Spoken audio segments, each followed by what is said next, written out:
Welcome to It's Not About the Money, a podcast in search of grounded fundraising.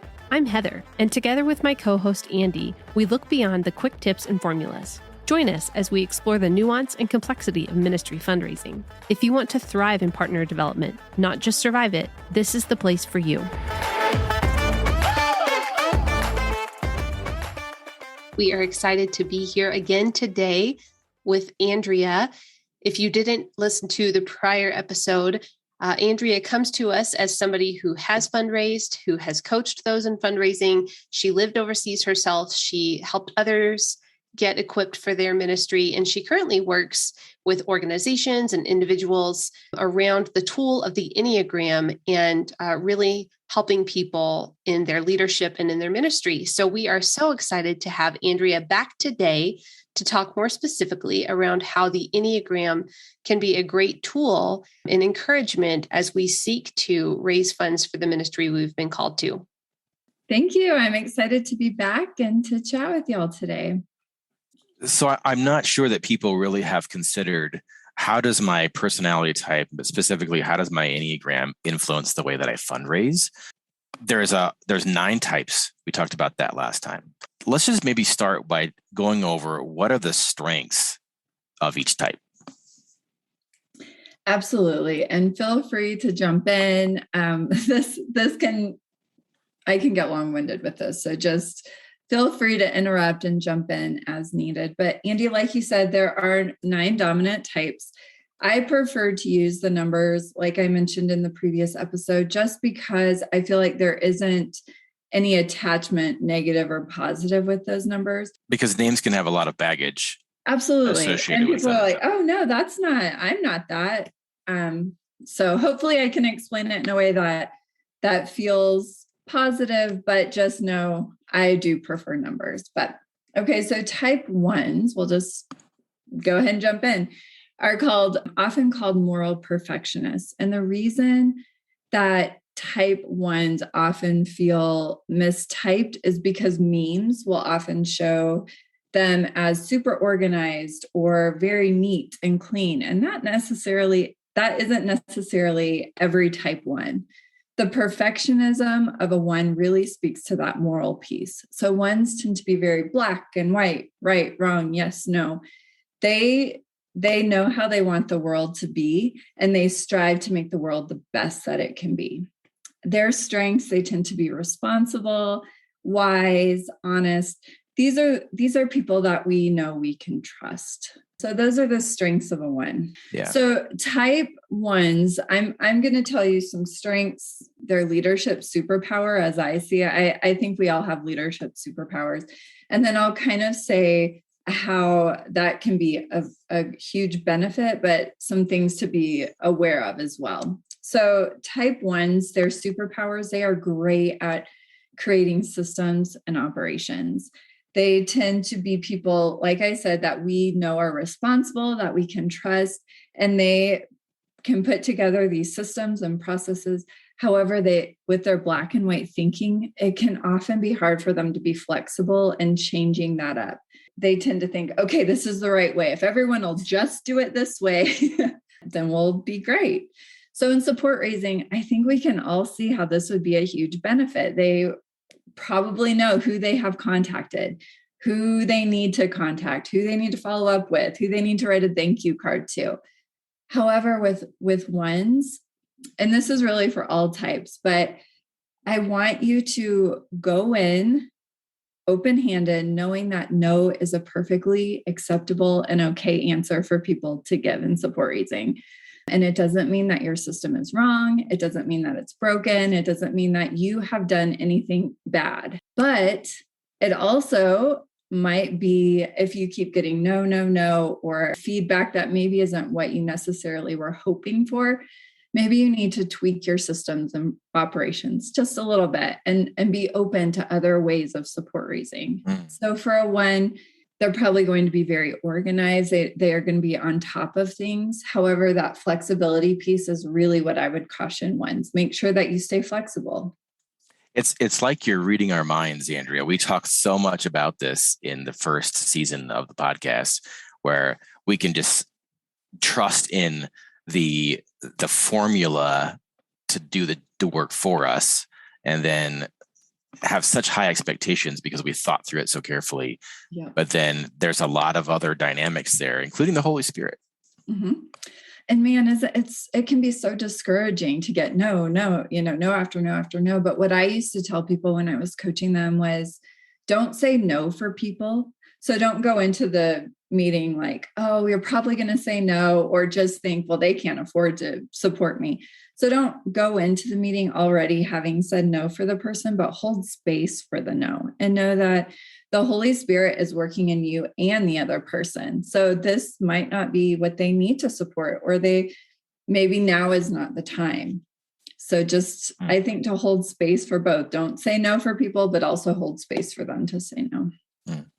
Andrea, I really love how in kind of talking through the one in fundraising, you highlighted that on one hand, the no is not reflective of your failure, right? It's not that you're not doing it well enough, that you're not thorough enough, that you didn't do a good job, which I think is probably something a one probably is very self-critical, maybe. Mm-hmm. So I think that's helpful. But then also you said, and at the same time, you should be not self-critical, but reflective. Mm-hmm. Is there something I do need to tweak? And so I think it's really helpful to operate in that tension, right? Andy and I talk a lot about the tensions in fundraising, and I thought that was just a great way to highlight the tension that person might need to hold. Absolutely, Heather. And you said that perfectly. A one has what we call an inner critic. And so they're constantly hearing, why would you do that? That was bad. Like, I can't believe you said that. And so I think ones really learning to extend grace to themselves, obviously to others, but even more so to themselves, and understand, you know what, this is an act of obedience. The Lord never promised it would be easy, but he promised he would be with us the whole way. And I think that is just something for ones to really cling to, and not to get too self-critical or even critical of the other person for saying no. Fantastic. Yeah. So tell us about twos. Twos are often called the supportive advisor or the helpers. And like I mentioned in our last chat, I'm a two, and we have this ability to send out feelers.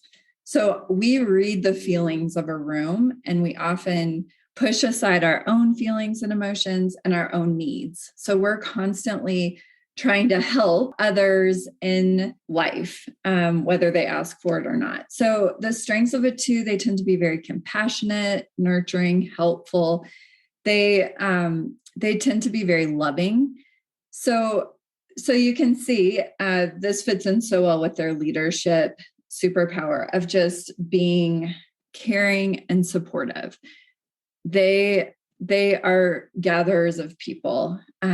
So when you're support raising, if you're a two, you're probably not going to have any problem meeting people for coffee. You're probably not going to have any problem having a group of people over and really pouring into them, asking how they're doing, connecting in that way. However, support raising can be really hard for a two because it's acknowledging the need, right? And twos need to be very aware that you need to be direct in that ask. It's hard to have that need, but if you are just, tiptoeing around the subject, people might not realize exactly what it is that you need.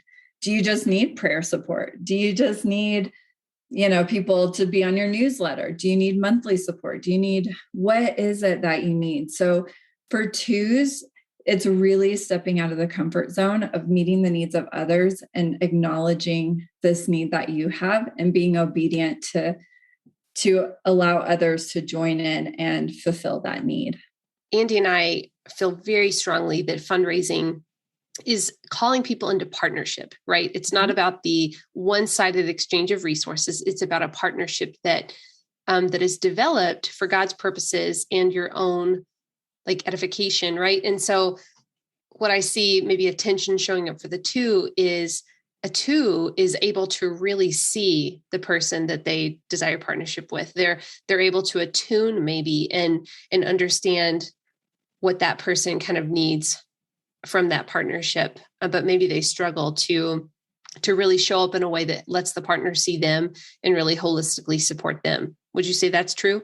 Yes, 100%. And I would say for a 2 to really understand that you're inviting, but you're not, it's that invitation doesn't come with an obligation, right? So no is really hard for 2s to hear because it feels bad. It feels like rejection.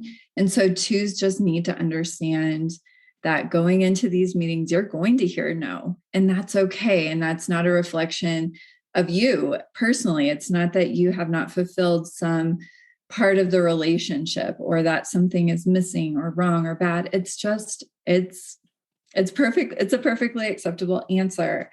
And so absolutely, Heather, I think you hit that dead on. Great. So Heather, are you also 2? I don't know, Andy. I'm one of these people that's still really trying to figure it out. Okay. Nice. Well, and I tell people I love when you're trying to figure out your type, because actually when it doesn't come right away, then I think that's when you learn so much about yourself. Like, oh, actually, maybe I am like this, or maybe, and there's a lot of reflection and just really digging in, I would say, to the motivations and unhealthy behaviors of the types that is helpful. Awesome. Well, 3's up next. Type 3s. Yeah. These are often called our successful achievers. So 3s have this ability to almost shapeshift. They know who they need to be in every situation to achieve success. They are our powerhouses. They tend to be very confident leaders. Their strengths are that they are energetic, they're efficient. They are great at setting goals for themselves, but also helping others set and achieve goals. However, you can see with that shape shifting, how that would be a huge positive, but it can also be seen as fake, inauthentic, disingenuous to other people. But that is just also, they can use that as a mask to not let other people fully see them. So those are things to be aware of. Their leadership superpower, like I mentioned, is setting goals, but also building teams, which is huge because that's what we've been talking about with support raising. You are building a team. This is a team, like Heather said, that goes both ways. This shouldn't just be one-sided. But 3s are probably going to be really great at setting goals, at knowing who they want on their team. And I would caution 3s to be really careful not to make this too task focused, not to let your goals become more important than the people that you're meeting with. And to make sure that you're keeping this the invitation for others, and to remove that expectation, because 3s want to achieve this goal. And you might not achieve those goals the way that you thought you would and the time that you thought you would. And so just like the 1s, 3s need to be willing to readjust their goals and their expectations as well, because they know how to achieve success usually by themselves or, in this like professional setting. But team building for support raising is really vulnerable, and it puts us in a position of full and complete trust in the Lord, and trusting others that they will be faithful to support the way that they say they will. So I would say 3s have this huge benefit of setting these goals and building teams, but also they have this really competitive side that they really need to keep in check. Would you say they might be tempted to kind of Lone Ranger it? Yeah, I mean, they could for sure, especially I could see that happening, especially after their first couple meetings, if they don't go the way that they want them to just, and I think that is where the manipulation for the 3 could come in right there. Yeah. To just kind of, okay, well, I don't need you people. I'm going to do this my own way. So yeah, I think 3s just really lean into your ability to build strong teams and to know that it's probably, I mean, I would say more than likely going to look different than what you expect. I'm aware with each of these numbers, they bring so much to the table. But, with each of these numbers, you've also said, now when they hear no, because they're going to hear no, there's going to be disruption, right? Even with working in your strength, working in like the beautiful design of who God has made you to be, you're going to hear no. I think actually that speaks to how beautiful it is to really seek to have awareness of yourself, because when that disruption happens and you have awareness of what's going on in you, I feel like you're just so much more easily able to invite Jesus into that and ask for his help and understand that it does depend on the Spirit and it does depend on the Lord, and that it's not about you. And that sets you up to then worship and be grateful for how God shows up in the ways that you just can't, in the ways you're limited. Does that make sense? Oh, absolutely. And I think that is such a testimony to the fact that we need people who really are in our corner praying for us, so that when you have these hard times, you go to the Lord, but the Lord has given us community, and to go and just say, hey, I'm really struggling right now. Can you just pray for peace, for, guidance, whatever it is that you need at that time. But I think support raising is not only about watching the Lord show up financially, but watching the Lord show up in this community of, you are building a team of prayer warriors for you and for them, right? Like that goes both ways, but it's so much more than money. And I think as you get into it and as you start watching how the Lord moves people and the ways that he provides, it changes your faith. It changes you, and you see this need for community and that we really are better together. Amen. Yeah. We talk a lot about the core team specifically in the season 1. So that speaks right to that point, I feel like. Yeah. Well, tell us about 4s. 4s, these are called a romantic individualist. And unlike almost every other type, I would say every other type, 4s are actually comfortable with more painful feelings. So they are okay with sadness. And I've actually heard 4s say that melancholy adds a sweet sadness to the soul. And most of us would not be okay with that. But 4s actually tend to have playlists, their breakup playlists, when they're depressed, when they're sad, and they're okay sitting in those feelings, which is a huge strength, because they're willing to sit in those feelings with others. Whereas most of us want people to get out of that, feel better, be happy, be joyful. 4s are okay. And they really want people to be authentic. And they know in order for us to be authentic, we have to experience those negative or those painful emotions and feelings. However, 4s can also be seen as a little bit dramatic, a little bit moody by other types. So there is that fine line of sharing and oversharing with a 4.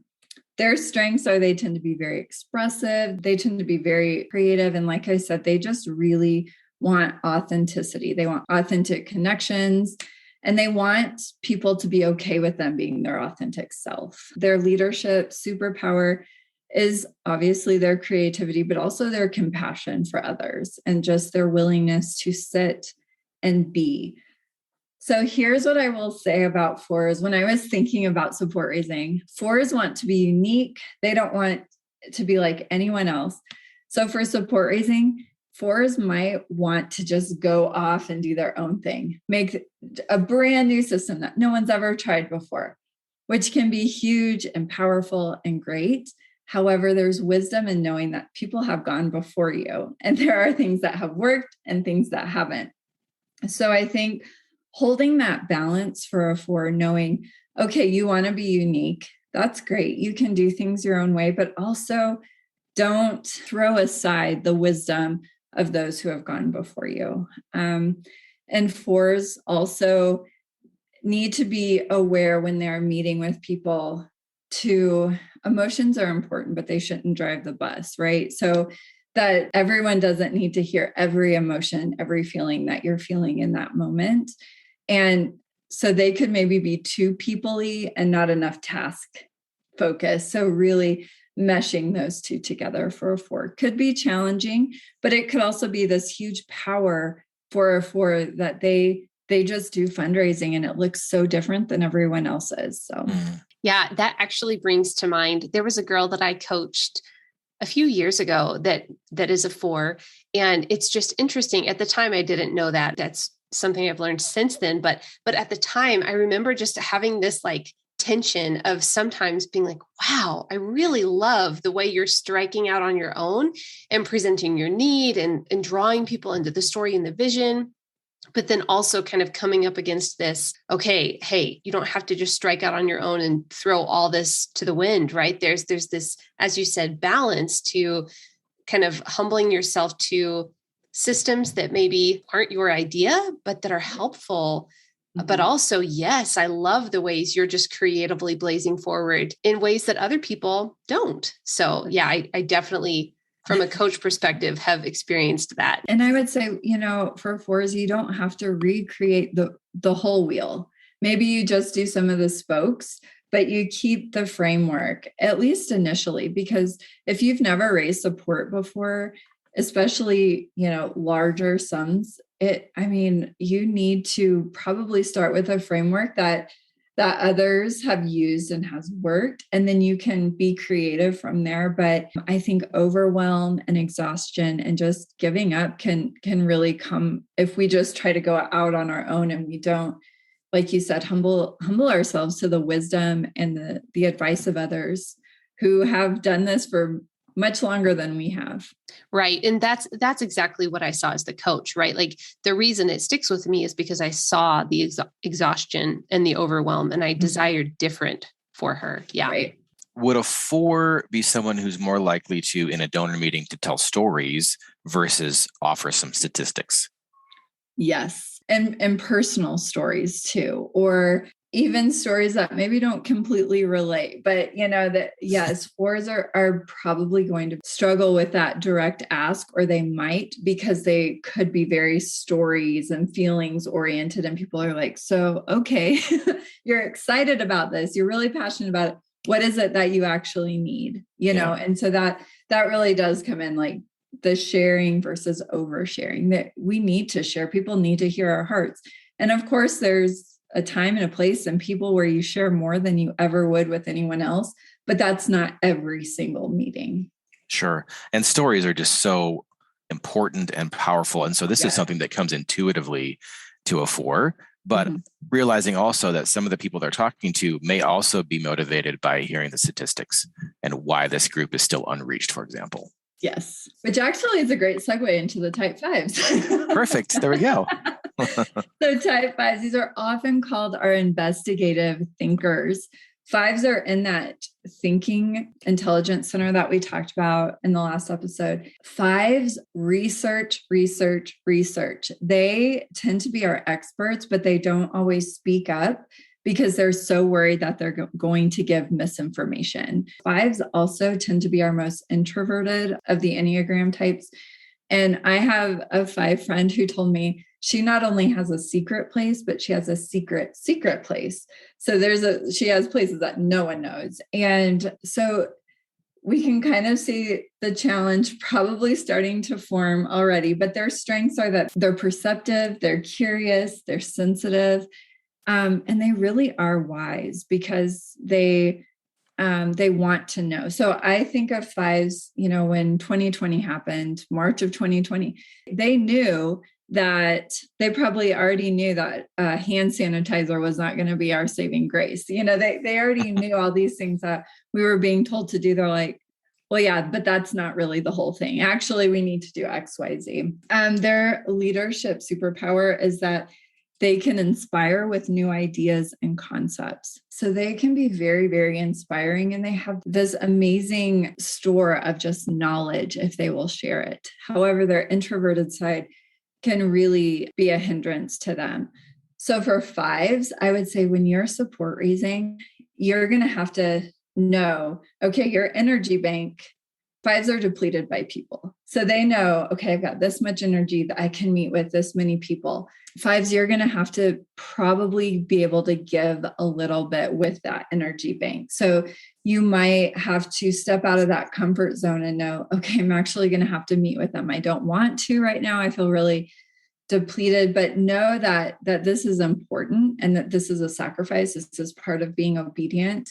And then when you do meet with them, don't forget the stories. So fives are probably going to be really great at the stats. They know everything about their country. They know everything about any world war, however they were involved in everything. But to tell the personal side of why they're going, the personal side, the personal stories, and to know that it's going to be uncomfortable because they're going to have to be around people probably more than they're used to. That's great. That's super helpful. So one more thing that I would add about fives is that fives have a hard time acknowledging their need, which really plays into this need that they have to gather as much information as they can. They think if they can fill their needs, then they won't need other people. So for fives, I would say really be comfortable leaning on other people and understand that your needs are not a burden, and to remember the bigger picture of what you're doing and why you're doing it.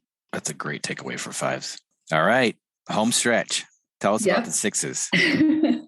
So the sixes, these are called our loyal guardians, and sixes I often say that these are our best friends. It's thought, although I have no idea how this would ever be proved, that 6 is the most common type on the Enneagram. So these individuals, their strengths are they're loyal, they're trustworthy, they're practical, and they're prepared. They really tend to struggle with anxiety. And that can be like clinically diagnosed, but also just like they often have this anxiety over every situation. So they tend to be our what if thinkers. So whereas I said the ones have the inner critic, a 6 has an inner critic committee. So a whole committee of people saying, well, what if this? What if this? What if this? What if this? So 6s tend to be very, very prepared for any situation. They want to be safe and secure, and they do everything and anything they can to make sure that they're safe, their family, their loved ones are all safe. So that can often feel like naysayers to some of us, like, ugh, why are you always bringing up the negative? But really for them, that feels responsible because they're thinking, oh, no, but you probably didn't think about what if this happens? We need all that extra toilet paper, like going back to the pandemic, like they're the ones who are super, super prepared because they just understand, they've already thought of all the situations that can happen.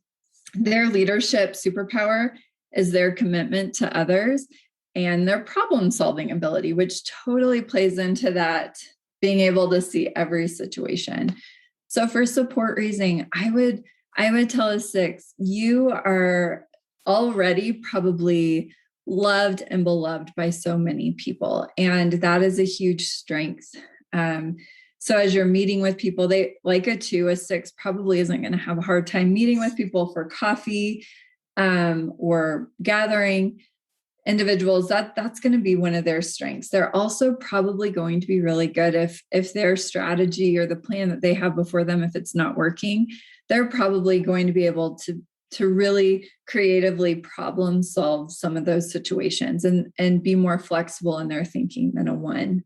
However, 6s, again, with the direct ask, but 6s also need to be really careful not to turn the conversations in a negative way by talking about what could happen. Okay, if this doesn't happen, X, Y, Z. So 6s need to be really focused on that and to understand too that they're going to hear no. And that doesn't mean that they aren't liked or loved or cherished. It's just an answer that can happen and that will happen. Not that it can, it will. If it doesn't happen, I would be so surprised. But nobody in the history of fundraising has ever had 100% yeses. So it's going to happen. It's going to happen.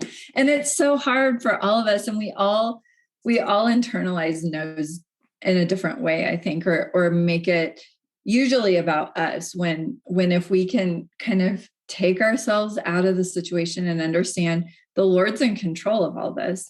And just as he's working in my heart and leading me to this service, he's also working in the hearts of every single person I'm meeting, leading them as to what they should support and maybe what's not for them to support at this time. So 6 is just know that your ability to think of all the possibilities is such a strength.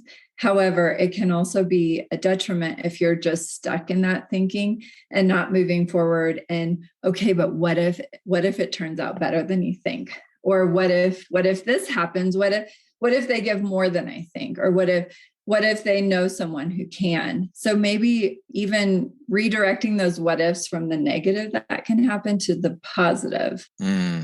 That's great. What if everything is just going to be fine? Yeah, absolutely. And how would you go into a meeting differently? That's for all of us. Anytime we go into a meeting or for business, personal, when we go in thinking like, well, just think of how amazing this could turn out. I think that really changes the way we approach it, changes the way we speak of things, and it really changes the way I think that we interact with others and the way that they respond. It sounds like you're saying maybe the 6's default is to ask the question, what if, in a protective way, as opposed to a creative, visionary way. Yep.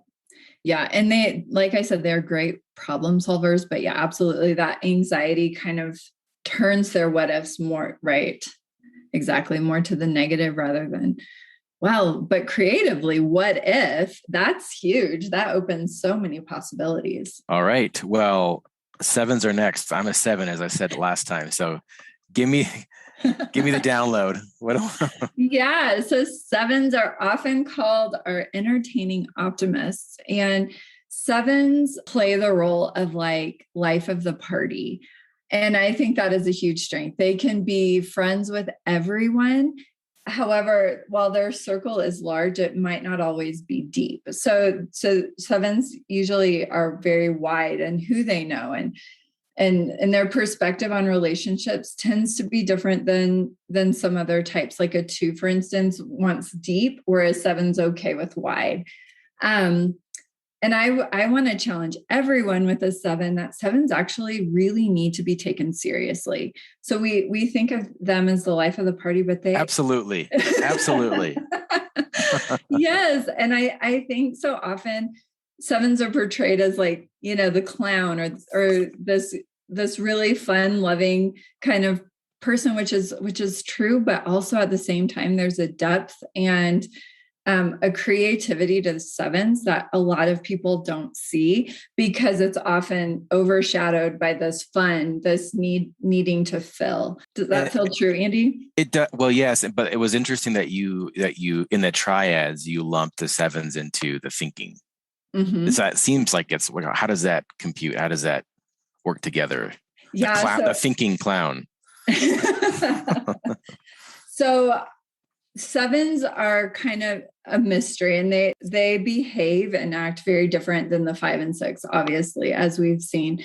So 7s don't want to be betrayed. And so often you're going to the next thing because you don't want to be betrayed, but you also don't want to be empty or feel lack. And so that's often why a 7's hopping from place to place. And the thinking of a 7 just means that you're more in your head than your gut. And I know a lot of 7s don't necessarily agree with that, but the way that I distinguish between the two is that the gut triad does before they think, whereas the thinking triad, there is some thought behind that. Would you say that that's true for you? Yeah, I think so. And I don't want to get too deep, but it seems like in strength, right? I go to a 5. Uh-huh. Right. Yep. So yeah, I can. When you look at the lines of movement, it looks so opposite, but that's actually what we need to like balance us out, right? The 7 and 5 seem so opposite, but when they work, when you pull from that, it actually is this really well-rounded, balanced, amazing creative being. So I think that's really beautiful. The strengths, they're fun-loving, they're spontaneous, confident. They tend to be really charming. 7s are just people that people notice, I think is how I would say that. And the leadership superpower of a 7 is really their ability to cast vision to others, as well as their optimism. So when we look at support raising, I would say they can draw a crowd and they can cast the vision for what they're doing. I think 7s are very compelling because of the charm that they have. And I know one of you mentioned strengths finders earlier, and I often think of woo, and 7s often have that woo, which is that ability to draw others in. For 7s, I would say be very cautious that you don't move on too quickly. Like 7s can be really excited for a while and then lose momentum. And then it's like, oh, squirrel, there's something shiny over here.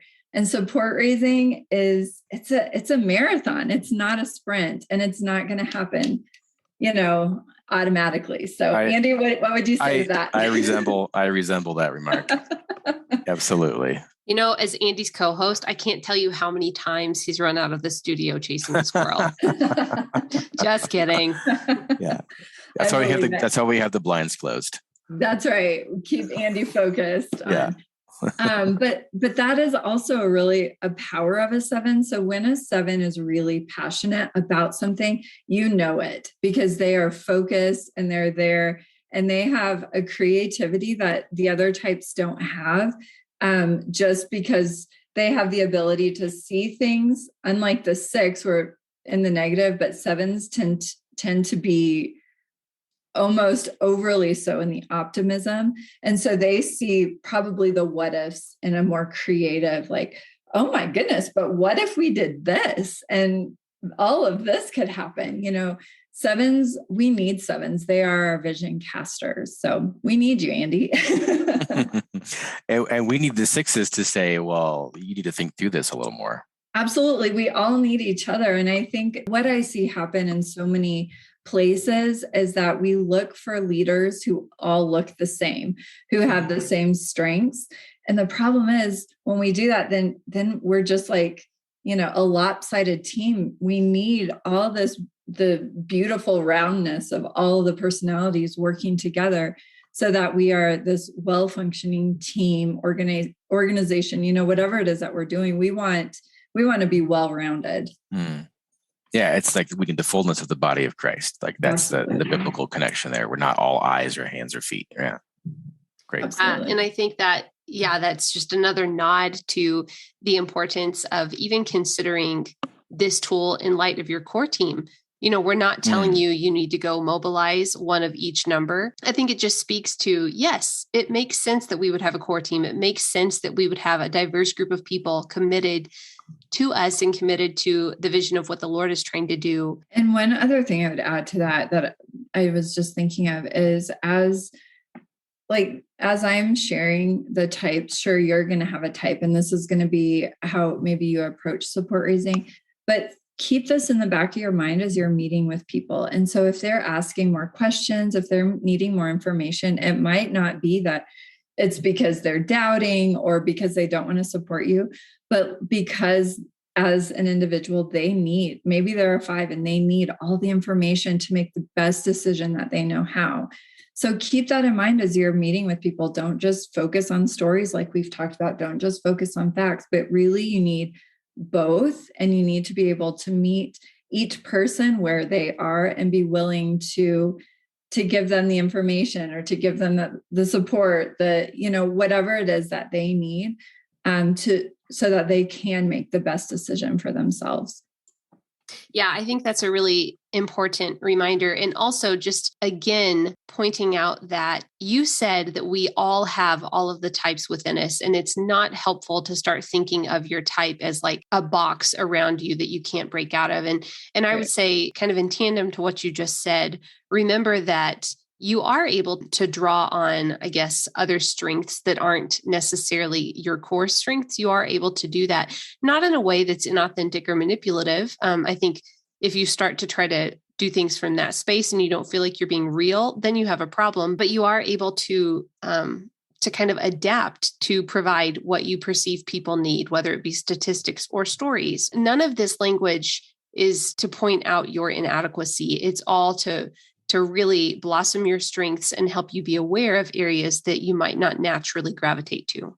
Is that fair? Exactly. Oh, absolutely. And I don't think support raising is necessarily within anyone's comfort zone. I think everyone is going to have to step out and really stretch themselves and be able to adapt and be flexible, all the things. But it's not like support raising was intended for type X, I mean, everyone is going to have to do something that feels really unnatural or really goes against who we feel we are, well, this is who I am. This doesn't feel natural. Well, also that's how we grow. That's how we expand. And that's how the Lord uses us and allows others to be a part of our team. If we don't ask, they don't know. And that really is the beauty of fundraising, is that it pushes all of us outside of our comfort zones. Mm-hmm. And it pushes us towards vulnerability and dependence and all those really healthy things when we're dependent on the Lord. That refinement, right? That uncomfortable rub. Mm-hmm. Yeah. All right. Well, take us home. 8. Okay. Type 8s. These are often called our protective challengers. And I would say it's hardest for women who have been told their whole life to be a certain way, be very gentle and kind and sweet, to find out that they're an 8, because their whole lives they've been told, don't be how you are, be like this. And I think culturally that has been taught maybe through, our faith background, maybe in schooling, maybe just our families. And in certain parts of the country. Yes. Too, and right? I was going to say, it's not even just our culture. You can see this all over. So women often have a hard time oh, I don't want to be an 8. 8s they're assertive. They have this strong energy about them. And something that I want everyone to understand about 8s is that they don't necessarily need to be in control, but they don't want to be controlled. So whenever you are interacting with an 8, keep that in mind. They don't necessarily need the control, but the minute you try to control an 8 is probably when you're going to see the unhealthy side of an 8. So 8s can either be a bulldozer and just bulldoze everyone and everything in sight, or they can be a snowplow. When they are healthy, they actually have this ability like no other type to pave the way for others. Now, 8s aren't going to hold the hands of people, but they're going to do it. And then they're going to be like, okay, come on. I've cleared the path. Come on. They're great empowerers. They are a force. Their strengths are inspiring. They're very direct, they're empowering, and they're protective, especially of those who they feel don't have a voice, and of their loved ones. If you have the love of an 8, you have a very fierce and protective love. Their leadership superpower is that they are empowering of others and advocation. They are the biggest advocates of injustice and, like I said, just people that they feel don't have a voice. So you can probably see with support raising, they have so many amazing strengths, just their ability to be direct. They can be assertive. They will probably set up their meetings. They will be on time and punctual. I would say for 8s, just be really careful that you don't try to just bulldoze the conversation, that you allow the other person, that you ask how they're doing, that it really is that two-way street, not just you saying, okay, I'm going to serve in this country and I need this much money and here's how you can help. Be okay with some small talk, if you will, or just inviting the other person into a conversation and to be willing to spend some extra time that maybe feels like a waste to you, but the other person really needs. Fantastic. Yeah, excellent. Excellent points. We ready for 9s?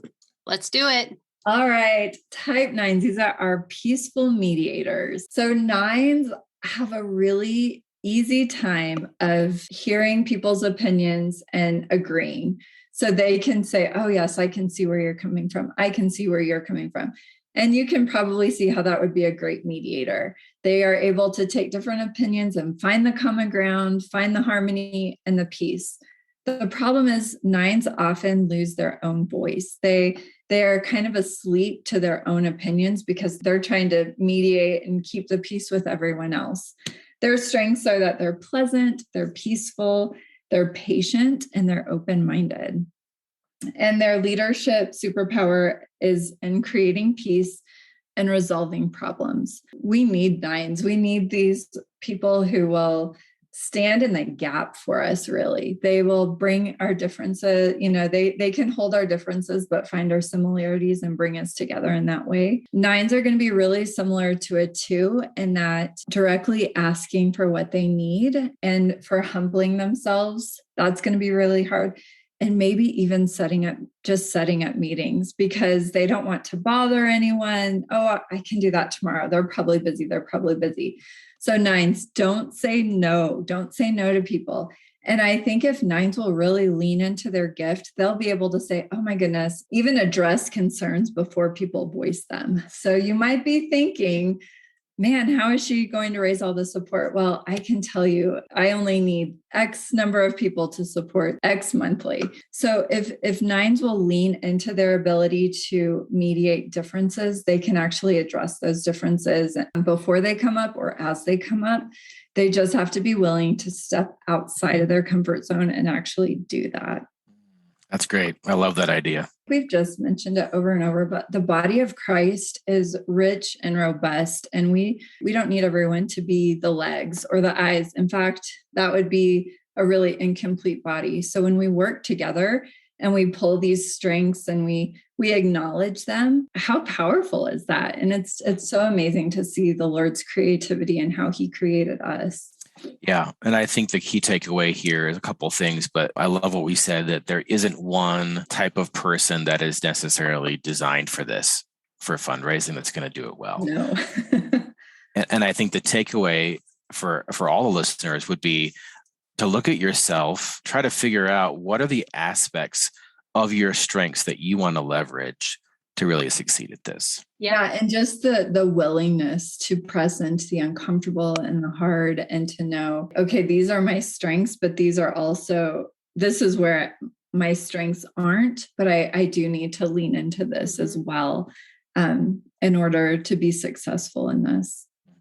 Yeah, because just as there's not one superstar number for fundraising or one way to come about it or do it, we're not able to be fully optimized in operating in the strengths of all of them, right? But we do have the ability to have awareness to recognize areas here and there that we do draw on the strength from others. Sometimes if we're in this world a lot and we see other people raising funds and we can compare ourselves to them and we can say, well, that looks like that person is just naturally designed for this. Look how personable they are. Well, they definitely struggle in other areas that maybe you excel at. Yes, absolutely. Oh, I think that is so powerful. Just this comparison, obviously in support raising, but just in life in general, we can see the strengths in others. And it's often hard for us to see that in ourselves. Or like you said, recognize that they're struggling in other areas. I just think that was such a great wrap up of all of that. Yeah. Well, this has been fantastic. Really insightful feedback and comments on all those different personality types. I hope you found this useful as well. We just kind of scratched the surface. Last episode, we gave some resources. Maybe we can give those again in case they didn't listen to that one. Absolutely. So I would highly recommend checking out The Road Back to You by Ian Cron. It is just kind of the quintessential starter Enneagram book. He does a great job of introducing all of the types and explaining how the system works. And I would recommend checking out Your Enneagram Coach online, on social media. They just have a lot of resources. Jeff and Beth McCord, they were in ministry for years and years, and they use the Enneagram in that. And they just are a wealth of knowledge and kind of explaining why Christians can use this and how they've used it, and just offering really helpful resources for the Christian community using the Enneagram. Awesome. Thank you, Andrea. And, this season, Andy and I have adopted a new closing question. All right. If you had $10,000 in 5 seconds to decide what you wanted to give it to, what would you do? Ooh. That's a great question. Okay. If I had $10,000, so I would say my answer is very different in this season than it would be normally. I have been really pouring into entrepreneurs, women who are entrepreneurs and starting their businesses. And I would love to be generous to them and starting their businesses and getting those off the ground. There's so much struggle, and just to be able to bless people in that way. And women's ministry has always just been, it's just woven into my very DNA. And I feel like that is a very practical way that I can support the women that I'm not only coaching, but just help them to succeed in their businesses as well. That is really great. And actually, I was kind of looking for a part in our conversation to insert this as just kind of a nod and to honor you. But I actually had an opportunity to work on a team with Andrea during one season. And when she was talking about herself as a 2 and how 2s can be really powerful team builders and really invested and caring of their team, I just want to say, absolutely, Andrea was such an incredible team leader. So yeah, I was looking for an opportunity to sneak that in and kind of bless her. And so I'll take Thank this you, one. Heather. Yeah. And you were a joy to work with. I really enjoyed that season for sure. Well, Andrea, tell us a little bit, maybe this is a moment to plug what you're doing. Tell us a little bit about what you're working on next, and if people want to get in touch with you. Yeah, absolutely. So I do a wide variety of things, but all of them do involve coaching. So I coach at retreats, like I mentioned, for women who are entrepreneurs, either getting started or really wanting to scale and grow their businesses. I also coach leadership teams for organizations and companies, which has just been wonderful and eye-opening, and just really part of my heart to make sure that everyone feels seen, valued, and heard. And right now I'm actually working on creating a platform with one of my friends. We're building a community where people can really come and get resources and feel safe. And like I mentioned before, women's ministry has just always been my heart. And it looks so different than I ever thought it would. But I feel that the Lord has just truly opened doors that I never even knew existed for me to be able to pour into others this way.